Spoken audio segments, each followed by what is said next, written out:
உங்க சமூகத்தில் குறைவில்லாமல் வாழ்க. கையை தட்டு. உங்க பிரசன்னத்தில் மிக்ஸ் இதுல குறைவில்லாமல் வாழ்கிறேன். என் தஞ்சமானிரே, என் கோட்டையானிரே, என் துருகமானிரே. என்ன நல்ல கையை தட்டி வச்சு. என் தஞ்சமானிரே, என் கோட்டையானிரே, என் துருகமானிரே, என் நண்பரானிரே. உங்க பிரசன்னத்தில் சீரகில்லாமல் நடக்கிறேன். உங்க சமூகத்தில் குறைவில்லாமல். நல்ல சத்தத்தை உயர்ச்சி.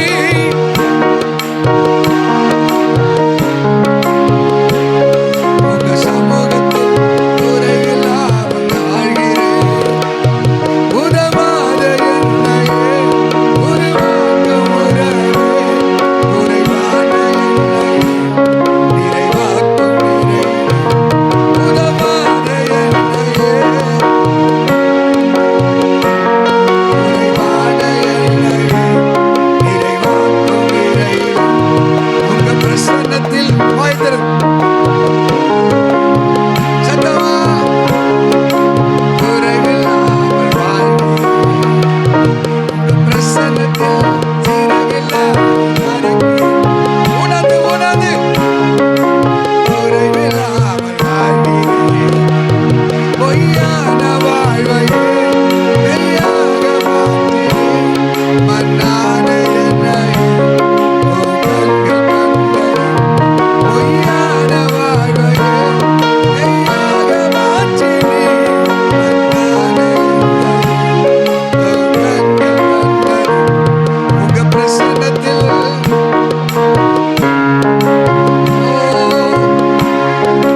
குறைவில்லாமல் வாழ்கிறேன். உங்க பிரசன்னத்தில் உங்க சமூகத்தில் குறைவில்லாமல். தகப்பனே, உங்க பிரசன்னம் எங்கள் மத்தியில் உண்டாகும். எங்களோடு பேசி நல்ல வார்த்தைக்காய் நன்றி. இன்னொரு விஷயம் எங்களை பலப்படுத்த வார்த்தையால் நிரப்பும். இயேசுவின் நாமத்தில் பிதாவே, ஆமென். ஹல்லேலூயா. சந்தோஷம் அல்லேலூயா சொல்லுங்க பாப்போம். என் ஆண்டவராக இயேசு இருக்கிற வண்ணமாகவே இருக்கிறார். ஹல்லேலூயா. வானமும் பூமியை ஒழிந்தாலும் என் வார்த்தைகள் ஒழியாது என்று சொன்னவர் நான் கர்த்தர், நான் ஆதி அந்தமாய் இருக்கிறேன், நானே அல்பா ஒமேகாவா இருக்கிறேன், இருக்கிற வண்ணமாகவே இருக்கிறேன். ஹல்லேலூயா.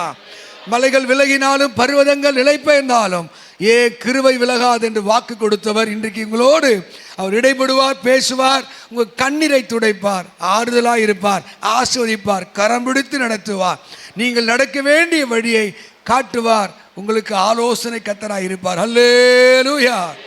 ஆமென். ஹல்லேலூயா. நீங்கள் தீர்க்கதரிசனமான வசனங்களை கேட்டு இருப்பீங்க. எரேமியா 31:25 சொல்லுகிறார், தோய்ந்து போன விடாய்த்த. என்னம்மா படிமா? நான் விடாய்த்தனா கெட்டிங் டயர்டு. வாழ்க்கையில் ஒரு பாடு, கஷ்டம், கண்ணீர், ஒரு ஆசை எதிர்பார்த்து கிடைக்காத போயா அவன் இந்த குழந்தைக்கு ஆசைப்படுறவங்க என்ன பண்ணுவாங்க? அந்த தேதி வரும்போது ஐயோ தங்கிருமா, இல்லை ஒரு வீடு, ஒரு பொருள், ஒரு கடன், இதெல்லாம் மாறுமா? விடாய்த்து போய் எதிர்பார்த்து விடாய்த்த ஆத்துமாவை நான் என்ன பண்ண போறேன்? சம்பூர்ணமடைய செய்வேன். அதுக்கப்புறம் தோய்ந்து போன எல்லா ஆத்துமாவையும் நான் நிரப்புவேன். கையை தட்டி கர்த்தரை ஸ்தோத்திரம் பண்ணுங்க. ஏசப்பா வார்த்தை உங்க காதுல கேட்டா நிச்சயமா நீ பாக்கியவான், நீ பாக்கியவதி. ஆமென். நீ ஏனோ தானே கேட்க கூடாது. இந்த இடத்துல ஒரு வார்த்தை எழுதியிருக்கு, ஆத்துமா ஆத்துமா ஆத்துமா. பைபிள்ல நீங்க அழகா படிச்சீங்கன்னா பார்த்தா கண்கடன்ஸ்ல நீ பார்த்தீங்கன்னா ஆயிரக்கணக்கான ஆத்துமா என்ற வார்த்தை பைபிள் எழுதப்பட்டிருக்கு. அல்லேலூயா. இந்த ஆத்துமாவுக்கு என்ன கிடையாதுன்னா உருவம் கிடையாது. ஆத்துமாவுக்கு என்ன கிடையாது? இந்த சரீரத்துக்கு உருவம் இருக்கு. ஆத்துமா வந்து அந்த சரீரத்துக்குள்ள ஒளிந்திருக்கிற தேவனை பற்றின ஒரு படிப்பினை, அறிவினை அறிந்து கொள்ளக்கூடிய தேவன் நம்மை போல அவன் நன்மை தீமை அறியத்தக்கவனாய் மாறினான் என்று அந்த ஆசிலே ஊதினார். ஜீவ சுவாசம். இந்த ஆத்மாவுக்கு இன்னொரு பேரோடு உண்டு, உயிர் என்று அர்த்தம். உயிர். இந்த உயிர் பிரிந்தா இந்த ஆத்மா மதிகடனே, இன்று ராத்திரி உன் ஆத்மா உன்னை விட்டு பிரிந்தால் நீ சேர்த்து வைத்ததோ நீயும் எங்கே போவாய். ஒரு இடத்துல இந்த உயிருக்கு இன்னொரு பேரு ஆத்துமா. பரிசுத்த வேதம் சொல்லுது, ஆத்துமா அறிவில்லாமல் இருப்பது நல்லதல்ல. பாவம் செய்கிற ஆத்துமா சாகவே, பாவம் செய்கிற இந்த உயிர், இந்த ஆத்துமா சாகவே சாகும். நீங்க பைபிளை படிக்கும் போது மாம்சத்தின் உயிர் எங்க இருக்கும்? தம்பி கவனிப்பா, கொஞ்சம் கவனி. என்ன? மாம்சத்தின் உயிர் எங்க இருக்கு? ரத்தத்திலே இருக்கிறது. அல்லேலூயா, ஆமென் சொல்லுங்க. நீங்க எல்லாம் ஜிஹெச் ஹாஸ்பிட்டல் வந்திருக்கீங்களா? எங்க வீட்டில் வந்திருக்கீங்களா? வீட்டில் வந்து அல்லேலூயா சொல்லுங்க. ஜிஹெச் ஹாஸ்பிட்டல் வந்த மாதிரி என்னமோ துக்கத்தை அப்படியே நீங்கள் தான் ரொம்ப உலகத்திலே துக்கமாக இருக்க மாதிரி போடுறீங்க சீனு. நல்லா ஃப்ரெஷ்ஷாக இருங்க. ஏசுங்க உலாவி கொண்டிருக்கிறார். ஆமென். நான் அவர்களோடு உலாவி அவர்கள் தேவனாயிருப்பேன், அவர்கள் என் ஜனமாயிருப்ப. கையை தட்டி, உங்க அப்பப்போ கையை தட்டி உங்களை நல்லா மறுபடியும் உயிரை கொண்டு வரதா இருக்கு. அல்லேலூயா, ஆமென். கர்த்தருடைய சமூகத்தில் நல்லா உற்சாகமாயிரு. கர்த்தருடைய சமூகத்தில் அவருடைய வார்த்தைக்கு காத்துரு. தாகம் உள்ள மேல் தான் என்ன பண்ணுவார் ஆண்டவர்?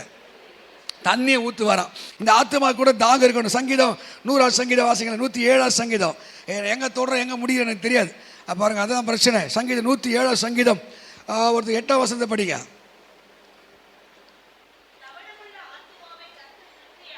தவணமுள்ள ஆத்துமா, தொய்ந்து போன ஆத்துமா, கண்ணீரோடு இருக்கிற ஆத்துமாவை அவர் திருப்தியாக்கி, பசியுள்ள ஆத்துமாவை கரங்களாலே சொல்லுங்க. நீங்க சரீரம் பரிசுத்தமா பசியா இருக்கு கேட்டிருப்பீங்க. ஆத்துமாக்கு ஒரு பசி இருக்குங்க, ஆத்துமா பசி. அல்லேலூயா. இப்ப நிறைய ஆத்துமா என்ன பண்ண தெரியுமா? இப்ப நான் பிரசங்கத்தை சரியா கேட்டீங்கன்னா கர்த்தர் உங்களை விடுதலை செஞ்சு அனுப்புவார். நீ இன்னும் அந்த உலக ஆத்மா போல இருந்தீங்கன்னா ரொம்ப நாள் ஆகும் ஆசுவத்தை பெறுவதற்கு. ஆமென். அதுதான் கர்த்தர் சொல்ல, என் வேதத்தின் மகத்துவங்களை நான் எழுதி கொடுத்தேன், வேதத்தின் ரகசியங்களை எழுதி கொடுத்தேன், வேதத்தின் அற்புதம் எழுதி கொடுத்தேன். ஆனால் அவர்களோ அந்நிய காரியமாக எண்ணினார்கள். அல்லேலூயா. ஆத்மா என்ற வார்த்தைக்கு நான் பல முறை விளக்கியிருக்கிறேன். ஆத்மா என்ற வார்த்தைக்கு இப்போ சொன்ன உயிர் என்று சொன்னேன். இந்த உயிருக்குள்ளே கர்த்தர் சில பர்சனாலிட்டியை வைத்திருக்கிறார், சில குணங்களை வைத்திருக்கிறார். இதுதான் மனுஷனுக்கு அவன் மனுஷன் என்பதையும், அவன் மிருகம் இல்லை என்பதையும், அவன் விசேஷித்தவன் என்பதையும் விலக்கி கொள்ளக்கூடிய இந்த 3 விஷயம். இருக்கீங்களா? உயிரா இருக்கீங்களா? இருக்கீங்களாப்பா? என்னவோ செத்தவன் கையில் வெத்தலைப்பா கொடுத்த மாதிரி, ஐயோ ரொம்ப நல்லா என்ன பாரு, பைபிளை பார்க்கும்போது பைபிளை பாரு, மீதி என்னத்தை பாரு, நல்லா தோத்திரம் பண்ணிக்கிட்டே இரு. ஆமென். அல்லேலூயா. நல்லா சொல்லாமே. அப்பப்பா அல்லேலூயா சொல்ல வேண்டியது. சிலர் என்ன பண்ணுறாங்க, போயிருது 3ஆம் வானத்துக்கு, அதுக்குள்ளே போயிருது. ஆமென் சொல்லு. அல்லேலூயா. இந்த ஆண்டவர் மனிதனை படைக்கும் போது தன்னை போல படைத்தார், தன்னுடைய சுபாவத்தின்படியே படைத்தார். மனுஷனுக்கும் மிருகங்களுக்கும் வேறுபாடு உண்டாக்குவதற்கு மனுஷனுக்குள்ளே சித்தத்தை அவனுக்குள்ளே வைக்கிறார். அது என்ன? இந்த ஆத்மா. இந்த ஆத்மாவுக்கு என்ன பேரு? மிருகங்களுடைய ஆத்மா வேறையா, மனுஷனுடைய சரீரம் போடு. ஆத்மாக்கள் வேற, மிருகங்களுடைய சரீரம் வேற, மனுஷனுடைய சரீரம் வேற. அவனுடைய பர்சனாலிட்டி வேற, நம்முடைய பர்சனாலிட்டி வேற. இங்க சொல்லுது, இந்த ஆத்மா அறிவு இருக்கணும், இந்த ஆத்மாவுக்கு ரட்சிப்பு இருக்கணும், அந்த ஆத்மாவில் தேவன் மேலே ஒரு தாகம் இருக்கணும். அப்படி இருந்தால் அந்த ஆத்மா விடுவிக்கப்பட்ட ஆத்மா. நிறைய ஆத்மாக்குன்னா இல்லை, அறிவில்லை. இங்க சொல்லுது ஆத்மாக்களை ஆதாயம் பண்ணணும். நீங்க ஆத்மாக்கள்னா இன்னொருத்தனை போய் ஆதாயம் இல்லை, உன் ஆத்மாவை மீட்பின் வழியாக, ரட்சிப்பின் வழியாக, தேவனை அறிகிற வழியாக நீ அதை ஆதாயம் பண்ணணும். அல்லேலூயா. நிறைய ஆத்மாக்குன்னா இல்லைன்னா அறிவு இல்லை, நாலேஜ் இல்லை.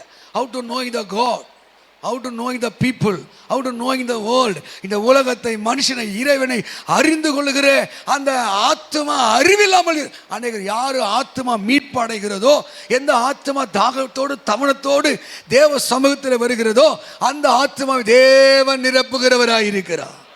அல்லேலூயா. நிறைய பேர் அழகா சிறு வயதில் அழகா வாழ்வாங்க, கிழவனா இருப்பாங்க, ஆனா சிறுப்புள்ள புத்தியா இருக்கும். அதான் 1 கொரிந்தியர் 13:11 அப்போஸ்தலனாகிய பவுல் அங்க கொரிந்து சபைக்கு எழுதுகிறார். நான் சிறியவனாக இருந்தபோது, நான் குழந்தையாக இருந்தபோது குழந்தை போல சிந்தித்தேன், குழந்தை போல யோசித்தேன், குழந்தை போல பேசினேன். நான் புருஷனான போதோ, நான் முதிர்ச்சி அடைந்த போதோ, நான் பக்குவம் அடைய போதோ, நான் பரிபூர்ணம் அடைய போதோ குழந்தைக்கு ஏற்றவைகளை நான் என்ன பண்ணியிருக்கேன்? ஒழித்து விட்டேன். அல்லேலூயா. 1 கொரிந்தியர் 3 அப்படியே எழுதுகிறார், உங்களை நான் ஆவிக்குரியவன் என்று எண்ணி பேச வேண்டியதாயிற்று, ஆனால் நீங்கள் கிறிஸ்துக்குள் எப்படி இருக்கீங்க? குழந்தைகளாக இருக்கிறீர்கள். இன்னும் சில்ட்ரன் புத்தியாக இருக்கிறது. அல்லேலூயா. எபேசியர் 4:11 சொல்கிறது, கிறிஸ்துவின் நிறைவான வளர்ச்சிக்கு தக்கதாய் விசுவாசத்திலும் அறிவிலும் நீங்கள் பூரண புருஷராகும்படிக்கு. ஆமென். எத்தனை வரம் சபைக்கு வந்தாலும் இயேசுவை ஏற்றுக்கொண்டாலும் இந்த மனசு என்ன பண்ணலன்னா மறுரூபமாக்கப்படலை. ஏன்னா ரோம சபைக்கு எழுதுகிறார் 12ஆம் அதிகாரத்திலே என்ன சொல்றாரு பாருங்க, மனசு புதிதாகிறதுனாலே நீங்கள் மறுரூபமாக மாறுங்கள். இப்போ இந்த மனசை பற்றி என்ன சொல்லுது, இந்த ஆத்மா பற்றி என்ன சொல்லுது, இந்த 3 டேர்ம்ஸ் அதில் எழுதப்பட்டிருக்கு. அங்கே 1 தசனில் சொல்லுகிறார், ஆவி, ஆத்மா, சரீரம் அது குற்றமற்றதாக இருப்பதாக. இந்த சரீரமும் குற்றமற்றிருக்கணும், ஆத்மாவும் குற்றமற்றிருக்கணும், ஆவியை குற்றமற்றிருந்ததான் அந்த மகிமைக்குள்ளே நம்மாலே போக முடியும். பழைய ஏற்பாட்டில் 3 இடத்துல விதவிதமாக சொல்றார். என்ன சொல்றாரு, ஆத்துமா. உபாக புக்கு எடுத்துக்கொள்ளுங்க, ஆத்துமா ஆத்துமா ஆத்துமா. ஆனால் முடிக்கும் போது கவனி, வசனத்தை முடிக்கும் போது சின்ன யூனிக்கா ஒரு சின்ன ட்விஸ்ட் வச்சிருப்பாரு. நீங்க படிச்சு பாருங்களேன். உபாக புத்தகம் 4ஆம் அதிகாரத்தை எடுத்துக்கொள்ளுங்க, 29ஆம் வசனத்தை ஒருவரும், உபாகம் 6ஆம் அதிகாரம் 5ஆம் வசனத்தை ஒருவரும், உபாகம் 10ஆம் அதிகாரம் 12ஆம் வசனத்தை ஒருவரும் படி. டக்குன்னு படிக்க பார்ப்போம்.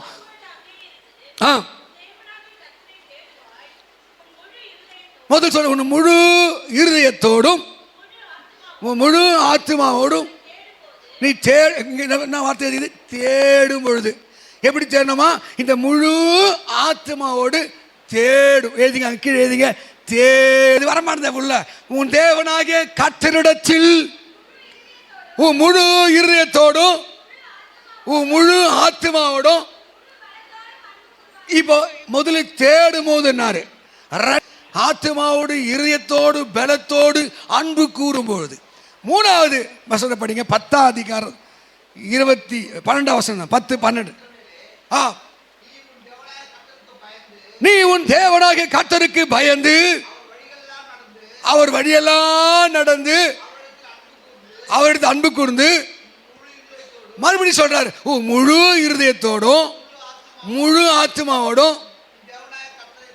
இப்ப 3 வார்த்தை இருக்கா. முதல் வார்த்தையில் தேடனாரு, 2வது அன்பு கூர்னாரு, 3வது சேவித்து. அல்லேலூயா. இப்போ ஆத்மா என்ன பண்ணணும், இறைவனை தேடணும். சங்கீதம் 107 சொல்லப்பட்ட வார்த்தைப்படி தவணமுள்ள ஆத்மா, பசி உள்ள ஆத்மா. இப்ப ஆத்மாவை குறித்த ஒரு அறிவும் புரிதலும் இல்லைன்றனால்தான் இன்னைக்கு 2 நிலை வாழ்றாங்க. எப்ராயிமை பத்தி எழுதுகிறார், எப்ராயிமே நீ திருப்பி போடாத, அப்போ உன் முடி தெளித்திருக்கிறது உனக்கோ தெரியல. நீங்க ஓசியான் புத்தகம் 7ஆம் அதிகாரம் 8ஆம் வசனத்தில் நீங்க படிச்சு பார்த்தீங்கன்னா நீங்க அப்படிதான் எழுதியிருக்கு. ஆமென் சொல்லுங்க. எப்ராயிம் நீ திருப்பி போடாத, அப்போ நீ புரிதல் இல்லாதவன், தெளிவு இல்லாதவன். ஒரு பக்கம் பக்குவப்பட்டிருக்க, ஒரு பக்கம் பரிசுத்தமா இருக்க, ஒரு பக்கம் விசுவாசம் இருக்கு, இன்னொரு பக்கம் இருளடைந்து உலக மனுஷனை போல வாழுற. அதனால தான் என் தேவனாகிய கர்த்தராகிய என்னிடத்திலே ஒரு முழு இதயத்தோடும் முழு பலத்தோடும் முழு ஆத்மாவோடும் அன்பு கூற முடியாம போகிறது. அல்லேலூயா. இன்னைக்கு அநேக ஆத்மாவில் 3 காரியத்தை சொல்றேன். இந்த ஆத்மா என்றால் உயிர். அந்த உயிருக்குள்ளே ஆண்டவர் 3 விதமான பண்புகளை, 3 விதமான குணங்களை வைத்திருக்கிறார். ஒன்று உணர்ச்சி, என்னதுங்க, த எமோஷனல் உணர்ச்சி. 2வது மனசு, மனசு. 3வது த டிசையர், விருப்பம். அல்லேலூயா.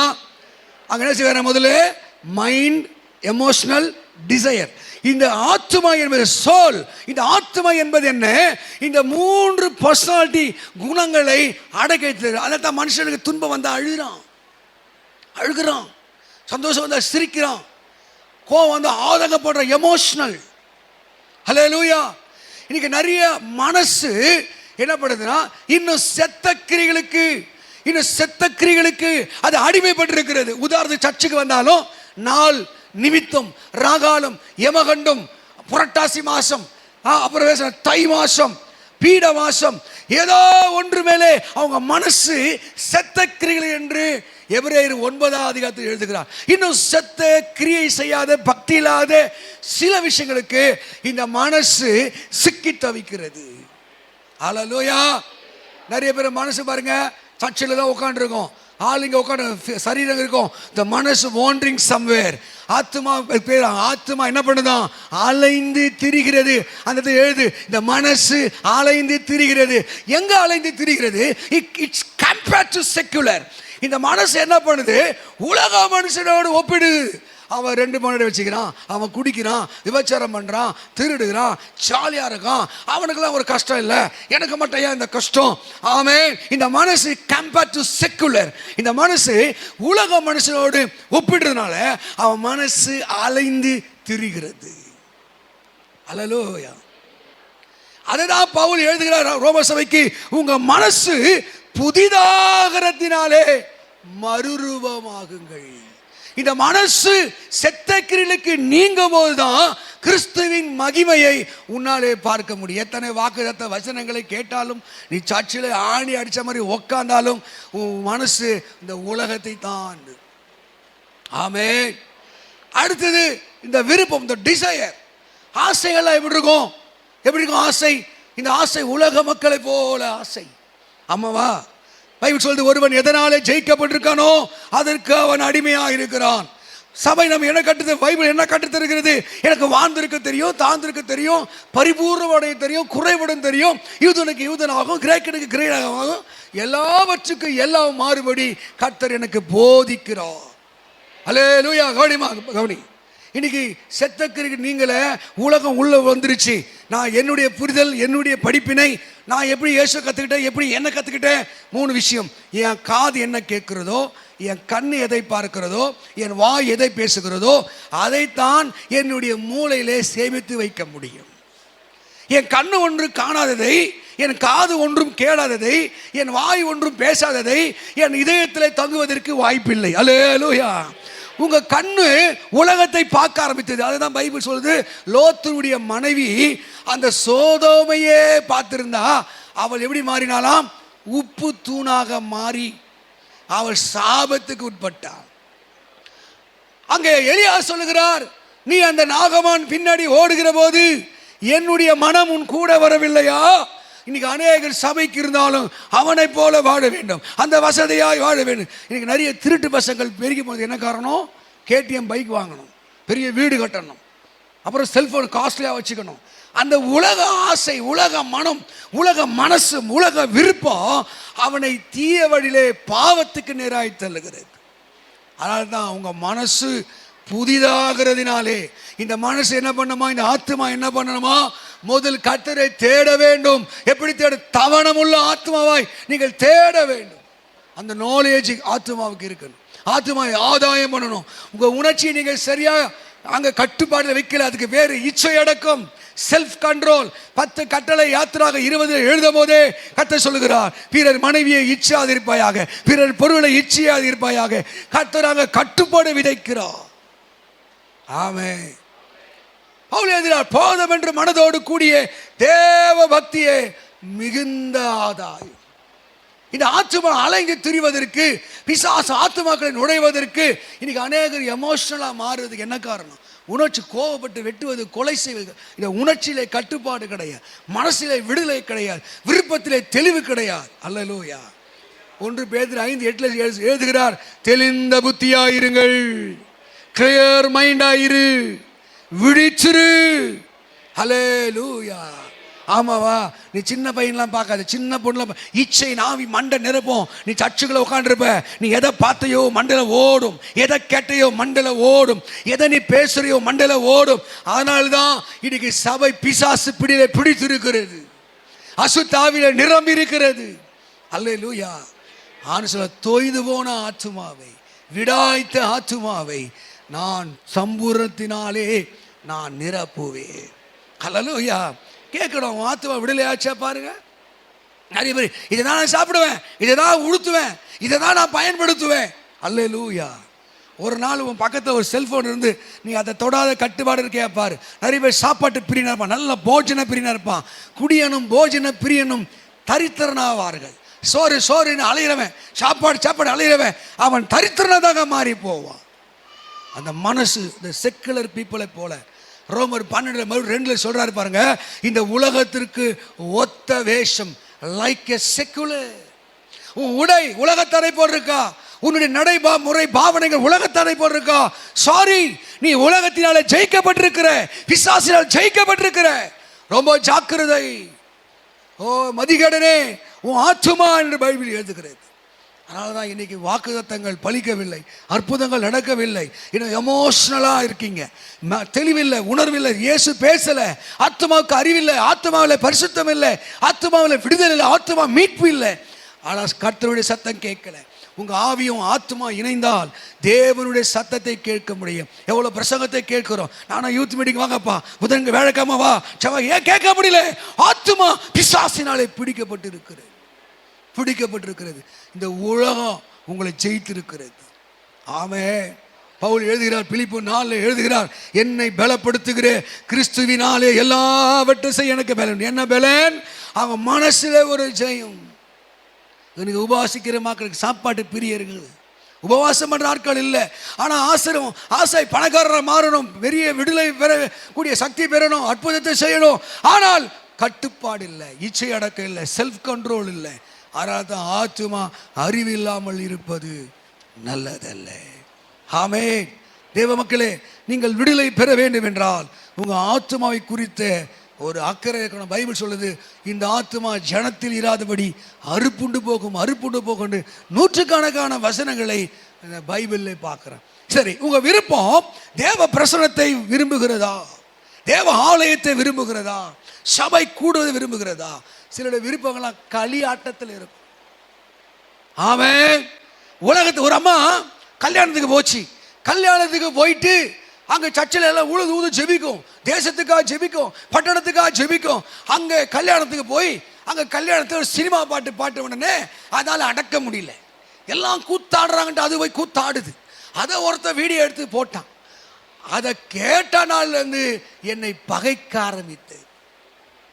நிறைய பேர் அப்படிதாங்க. உலகம் அவங்களை இழுக்கிறது, உலகத்துக்குள்ள அவங்க சிக்கி இருக்கிறபடினால்தான் கிறிஸ்துவின் மகிமை பார்க்கலாம். வாலிப தங்கச்சி, தம்பி, அம்மா, ஐயா, நீ உலகத்தின் பெருமைக்கு விடாதே. இந்த மாதிரி ட்ரெஸ் தான் போடுவேன், இந்த மாதிரி ட்ரெஸ் தான் மாத்திரம் இல்லை, இந்த மாதிரி ஷூ, இந்த மாதிரி வாட்சி, இந்த மாதிரி செல்போன், இந்த மாதிரி பைக்கு, நீ உலகத்தில் கட்டப்பட்டிருக்கிற. ஆமே. உன்னுடைய வருவாய் என்ன, உன்னுடைய சம்பளம் என்ன? பிசாசு அதை பெருசாக காட்டுவான். நீ இப்படி தான் பெரிய ஆள், நீ இப்படி இருந்தாதான், நீ இப்படி தான் உனக்கு பெருமையா. அப்போ உன் மனசு, உன் உணர்ச்சி, உன் விருப்பம் பிசாசு கையில போய் இருக்கிறது. அல்லேலூயா. இதுக்கு ஏன் கொள்ளைகள் ஏன் கொலைகள் பெருக்குவதுக்கு காரணம் என்ன? கொள்ளை அடிப்பதுக்கு என்ன காரணம்? விபச்சார ஆவி சிறு பிள்ளைகளோட பார்க்காம, 10 வயசு 11 வயசு 3 வயசு பார்க்காம ஒரு இச்சை வருது. என்ன காரணம்? அவங்க மனசு பிசாசினாலே அங்கே பிடிக்கப்பட்டு இருக்கிறது, கரைப்படுத்தப்பட்டிருக்கிறது. அவங்க கண்ணின் காட்சியிலே அவங்க நடக்க ஆரம்பிக்கிறார்கள். அதனால தான் கத்து சொல்றாரு, தவணமுள்ள ஆத்துமாவை அவர் தம்முடைய ஆசீர்வாதத்தாலே நிரப்புகிறார். பசி உள்ள ஆத்துமா, இறைவா எனக்கு ஒரு விடுதலை தார். எனக்கு உன் பாவத்துக்காய் நீ கண்ணீரோடு அழுது செவிக்கிறாயோ, உன் பாவத்துக்காய் தேவ இரக்கத்தை காண்பிக்கிறாயோ, இயேசுவே எனக்கு ஒரு அற்புதத்தை தாழ்த்துகிறாயோ, அங்கே சொல்லி அவரை தேடவும், அவருடைய அன்பு கூறவும், அவரை சேவிக்கவும் உன்னை ஒப்பு கொடுத்தாதான் இந்த ஆத்துமாவிலே ஒரு விடுதலையை பெற முடியும். ஆமென். நமக்கு நல்ல ஆசை தானே இந்த 10ஆம் மாதம் ஓஹோன்னு இருக்கணும். எப்படி இருக்கணும்? ஓஹோன்னு இருக்கணும். நீ ஓஹோ இருக்க மாட்ட, ஓரமாக தான் இருப்ப. ஏன்னா உன் ஆத்மா அறிவில்லாமல் இருக்கிறது. பவுல் சொல்றாரு, நான் ஒன்றுக்கும் அடிமை இல்லை, எதுவும் என்னை ஜெயிக்காது, ஒரு சாப்பாடு என்னை ஜெயிக்காது, பேர் புகழ்ச்சி ஜெயிக்காது, உலக சிற்றின்மைகள் ஜெயிக்காது. கிறிஸ்து எனக்கு தந்தா நான் சந்தோஷமா அனுபவிப்பேன், கிறிஸ்து எனக்கு கொடுத்தா நான் மகிழ்ச்சியா இருப்பேன், இல்லை என்றால் வருத்தப்பட மாட்டேன், இல்லை என்றால் அழ மாட்டேன், புலவ மாட்டேன். ஏனென்றால் நான் இந்த உலகத்துக்குரியவன் அல்ல, கிறிஸ்து நாதருக்குரியவனாக இருக்கிறேன். ஆமே. ஒரு நன்மையை நீ பெறணும்னா நீ எங்கே தான் கேட்கணும்? இயேசுகிட்ட கேட்கணும், பழகணும். எல்லாரும் பழகணும், முழங்கால் படிவிட்டு ஜெபித்து இயேசுனுக்கு ஒரு ஆசீர்வாதத்தை தருகிறவை காத்திருக்கணும்.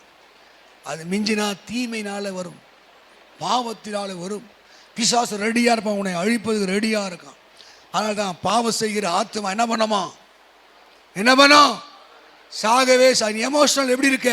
ஒரு சில ஆளை போய் நல்லா காலை மேய்ச்சா தான் அவங்க குணம் தான் தெரியும். ஆள் பார்த்தா நல்ல பதுமை மாதிரி இருப்பான், அப்படியே நல்ல மாதிரி இருப்பான். அவனை தொட்டாதான் கோபம், கசப்பு, பகை, விரோதம். ஹல்லேலூயா. அந்த ஜெனூன், அந்த பர்ஃபெக்ஷன், அந்த முழுமை நிறைய பேர் இல்லைங்க. அதனால தான் அவங்க வெளியே எப்படி இருக்காங்கன்னா, மல்லிகா 4-2 பேர் வெளியே புறப்பட்டு போய் எப்படியா கொழுத்த எத்தனை வருஷம் சர்ச்சைக்கு வர அப்படி திருட்டு மொழி மொழிக்குது. நீங்கள் வெளியே புறப்பட்டு போய் கொழுத்த கன்றுகளை போல அதனால் அங்கே சம்பூர்ணம் அடைந்து வளர்வீர்கள். இப்போ அப்படி இல்லை. வெளியே போய் ஒரு சண்டை போட்டு வரான், மண்டை ஓட்சம் வரான், கேஸில் வரான், போராட்டத்தில் வரான். ஏன் தெரியுமா? உணர்ச்சிகள் கிறிஸ்துவின் கைக்கு போல. நம்மளோட உணர்ச்சி ஏசு கையில் போல. நம்ம விருப்பம் உலகமாக செக்குறாங்க. ஏசுகிட்ட வரல, உங்கள் மனசு இன்னும் மருவம் மாறல. ஆமே. ஊரில் சொல்ல பாருங்க, பிள்ளை இல்லாத வீட்டில் கிழவன் துள்னானா. இங்கே நிறைய பேர் வாழ்க்கையில் அப்படி தான். எமோஷனல் பிரச்சனை. ஆமே. ஹல்லேலூயா. நீ ஊர் பார்க்குற மோளை அடிச்சுன்னா நீ பிச்சைக்காரனா நீவே. பக்குவப்படு. பர்ஃபெக்ஷன். இதில் ஒரு 5-6 வார்த்தை சொல்லுது பாருங்க. அபாண்டன் போட்டிருக்குது. பரிபூர்ண வார்த்தைகளை அபாண்டன். நீ அபாண்டன் செழித்திருக்க கர்த்தர் விரும்புகிறோம். செழித்திருக்கணும். காலம் வெயிட் பண்ணு, வெயிட் பண்ணு. நான் ஒரு சர்ச்சுக்கு போயிருந்தேன். இந்த வெள்ளிக்கிழமை போயிட்டு இருந்தேன். ஆரணி பக்கத்தில் ஒரு மேரேஜ் நடத்த போயிருந்தேன். அங்கே போய் ராணிப்பேட்டை அங்கே போய் கல்யாணம் நடத்துகிற அந்த சர்ச்சு பார்த்தீங்கன்னா அந்த மாஸ்டர் கொண்டு தெரியல. 10 வருஷம் தான் ஆரம்பிச்சிருக்காரு. 25-30 ஆத்மா தான் வருது. ஒரு பெரிய 60 அடி நீளம், 25-30 அடி அகலம், ஒரு பெரிய சர்ச்சு. அழகான ஒரு வீடு கட்டியிருக்கார். ரொம்ப அறிவாக பேச தெரியல, அவ்வளோ திறமையாக தெரியல. ஒரு விஷயம் கூட அவ்வளோ பேர் எல்லாருக்கும் கொடுத்து கம்முன்னு உட்காந்துருந்தார். நான் பார்த்து ஜெபம் பண்ணுறேன். ஆண்டவரே, இந்த மாதிரி ஆசீர்வாதத்தை அடுவதுக்கு 20 வருஷம் 30 வருஷம் காத்து என்ன ஆண்டவரே? நான் கர்த்தரே கூட பேச ஆரம்பித்தேன். சொல்லு, எவன் மேலே நான் இரக்கமாக இருக்க சித்தமாக இருக்கேனோ நான் அவன் மேல் இறக்க கையை தட்டு. கர்த்தர் உன் மேலே இறங்கினா, உன் மேலே மனதுருகினா ஒரு ஆசீர்வாதத்தை யாரால தடுக்க முடியாது. ஆமே. அவர் உன் மேலே இறக்க வைக்கணும். பைபிளில் நிறைய பேருக்கான தாவீதின் குமாரனே எனக்கு இறங்கும் என்று 10 குஷ்டரோகி கத்துறான். இது லூக்கா 17. மார்க் 10 53 மேல படிச்சுனா ஒருத்தர் தனியா கூவுகிறான், தேவனே தாவீதின் குமாரனே எனக்கு இறங்கும். இறங்கும் என்றால் மோசியான் என் மேல தயவராற்றும். உன் ஆத்மாவிலே இறைவனுடைய கருணை வந்தா, உன் மேல கர்த்தருடைய கருணை வந்தா, நீ வேண்டுவதையும் நினைப்பதையும் ஆதி அபாண்டன் அங்கே பரிபூர்ணம் அடைய செய்வார். அல்லேலூயா. இன்னைக்கு நம்ம வாழ்க்கையை எட்டிக்கோ தொட்டிக்கோ இருக்குது. ஒரு சின்ன நன்மை நடந்தால் மண்டையில் இருக்கிற புழு, ஒரு சின்ன அற்புதம் நடந்தால் நம்ம தான் அந்த உலகத்தை சுப்பராயம் போட்டு நினைக்கிறோம். நம்ம தான் வெயிட்டுன்னு நினைக்கிறோம். ஒரு சின்ன அற்புதம். அல்லேலூயா. நீ அழுது புலம்பி ஜெபிக்க கர்த்தர் ஒரு காரியத்தை ஆசை நல்லா வீடு கொடுத்துருப்பார், சொத்து கொடுத்துருப்பாரு. ஆனால் அதோடு நின்றக்கூடாது. நீ நிறைய பேர் நன்றியே கிடையாதுங்க. பாட்டு மாட்டோம், நன்றி என்று ஒரு வார்த்தை போதுமா? என்ன பண்ண போற? அல்லேலூயா. எத்தனை பேர் நன்றி நினைச்சிருக்கீங்க? கொரோனா வந்து எத்தனை பேர் வாரிட்டு போச்சு. நிக்கிறோமா இல்லையா? கையை தட்டு கத்திர மகிமையோட கையை தட்டு. அவருடைய சுத்த கிருபை அப்பாவுடைய சுத்த கிருபை உட்கார்ந்து இருக்கிறோம். ஆமே. எத்தனை நோய், எத்தனை போராட்டம், எத்தனை விபத்து, எத்தனை நாசமோசம், அப்பாவுடைய சுத்த கிருபை நின்று கொண்டிருக்கிறோம். அல்லேலூயா. என்னங்க படிக்கிறோம் வசனத்துல? என்னவா என்ன எங்க படிச்சுன்னு தெரியும்? அல்லேலூயா.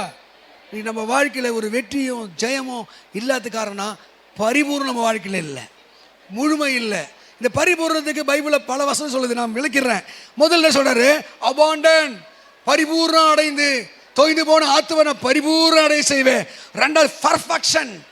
அந்த பரிபூர்ண வேற வசனத்தை படிக்கும் போது அந்த இடத்துல பர்ஃபெக்ஷன், அவர் சிறந்ததை நேர்த்தியானதை ஒழுங்கும் கிரயமாக செய்வார். அல்லேலூயா. உனக்கு ஒரு நன்மை தருவது எப்படி தருவானா? பர்ஃபெக்ஷனாக தருவார், குறையில்லாமல் தருவார். ஒருத்தர் குறை கண்டுபிடிக்க மாதிரி தர மாட்டார். ஒருத்தர் அப்படிதான் வீடு கட்டினா அழகாக பெயிண்ட் அடித்து மேலேருந்து அடிச்சுட்டே இருக்கான். கம்ப்ளீட்டாக அடித்து முடிச்சிட்டான். கடைசி அடிக்கும் போது அந்த பெயிண்டப்பா கை நவரி மேலெல்லாம் ஊற்றிருச்சு, பில்டிங்கில் சைடில் அப்படியே ஊற்றிருச்சு. பார்த்தா என்ன பண்ணுறதுனே தெரியல. ஐயோ, அவன் பார்த்துட்டு இருக்கும் போதே ஓனர் வந்துட்டான். சார் என்ன அப்படி பண்ணிங்க? அவன் சொன்னான், அது இல்லை சார், இந்த வீடு பார்த்து என் கண்ணை பட்டுற போல இது இவ்வளோ அழகாக இருக்கு, அதனால் பார்க்குறவன் கண் வைக்க விடத்தான் நானாக தான் இங்கே கொட்டினேன். அப்படியாப்பா? நீ எந்த வீடை வேணா பாரு, எல்லா வேலையும் முடிப்பான். ஃப்ரண்ட்டில் மட்டும் லேசாக விட்டுருவோம். ஏன்னா யாரும் நல்லாகுதுன்னு சொல்லிட்டா அது கண்ணு வச்சிருவாங்களா. இதை நம்புறீங்களா? கண்ணை வைக்கிறது நம்புறீங்களா? நான் நம்புறேன். நீ நம்புறீங்களா? நான் நம்புறேன். பைபிள் சொல்லுது யோபு 1:10, என் தாசனாக யோபு வேலே கவனம் வைத்தாயோ, கண் வைத்தாயோ. பிசாசு எப்படி வைப்பான்? பா அப்படின்னாலே உனக்குள்ள பேய் பூந்துக்குவான். அல்லேலூயா. அடுத்து என்ன பண்ணுவேன்? பிசாசு என்ன பண்ணா, யோபு எப்படி வீழ்த்தணும் தான் யோசித்தான்.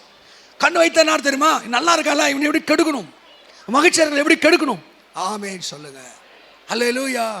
அப்போ ஆண்டவர் உன்னை என்னையும் எப்படி வைக்க விரும்புகிறார்னா, ஒரு பரிபூர்ணத்தை கொடுக்க விரும்புகிறார். ரெண்டாவது பர்ஃபெக்ஷன்.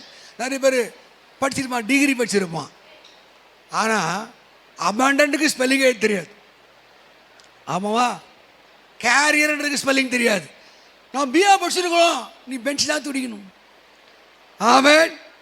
என்ன இல்லை, ஒரு வேலை இருக்கு, ஆனால் அதில் என்ன இல்லை, முழுமை இல்லை, பர்ஃபெக்ஷன் இல்லை. ஆண்டவருடைய கிருபை ஒரு மனுஷன் மேலே இருந்தால் பெருக்கமுள்ளவனாக மாத்திரமல்ல, அவன் நேர்த்தியானவனாய் மாறுவார். அல்லேலூயா. இங்கே இருக்க எல்லாரும் கர்த்தருடைய வேலை இந்த மாசத்துல பெருக்கமுள்ளவன் மாத்திரம் இல்லை, நேர்த்தியானவனாய் மாற்றுவார். நேர்த்தியானவளை மாத்திரம் இல்லை, அங்கே எப்படி சொல்லுது பாருங்க வசனத்தில், ஃபீல் செக்யூர். போக வேண்டுமெல்லாம் ஒரு பாதுகாப்பை, ஒரு சமாதானத்தை, ஒரு விடுதலையை உணரக்கூடிய சிச்சுவேஷனை கர்த்தர் உண்டாக்குவா. ஒரு இடத்துலையும் போனாலும் ஆமே என்ன சொல்லுதுங்க, அவர் கர்த்தர் காக்கா விட்டால் காவலாளி விழித்திருப்பது விருதா. தேவனுடைய கவனி, தேவனுடைய அந்த முழுமை, தேவனுடைய பாதுகாப்பு, தேவனுடைய வடிவத்து இல்லைனா நீ எங்க போனாலும் எங்கன்னா ஈச்சி பூசின்னு வந்துடுவேன், இடிச்சிட்டு வந்துடுவேன், கரப்பட்டு வந்துடுவேன், பாவம் பண்ணி வந்துடுவேன். கர்த்தர் சொல்ல, இ கேரி, இ ஃபீல், நம்மளை செக்யூர், முழுமையை உணரக்கூடிய ஒரு பிரசனத்தை தேவன் தருவா. அல்லேலூயா. இந்த புது மாதம் உங்களுக்கு வெற்றியின் மாதமாக இருக்கும், கிருபை நிறைந்த மாதமாக இருக்கும். உங்கள் ஆத்மா அறிவாய் மாறும், பரிசுத்தமாய் மாறும். இந்த லாங்கிங்காக ஏங்கணும், இயேசு மேலே ஏங்கணும். ஆமே. தெய்வத்து மேலே எந்த ஆத்மா ஏங்குதோ அந்த ஆத்மா கேட்கறதெல்லாம் கத்த தருவாருங்க. அல்லேலூயா. சும்மா கட்டி கல் மாதிரி இந்த மாதிரி வயசுல நான் ஓடிவிட்டேன், திரும்ப ஊழியத்துக்கு ஓடிவிட்டேன். 22 வயசுலாம் ஆனா அவனை தெரியாது, ஏசு என்னை இழுத்து கொண்டே போனார். அல்லேலூயா.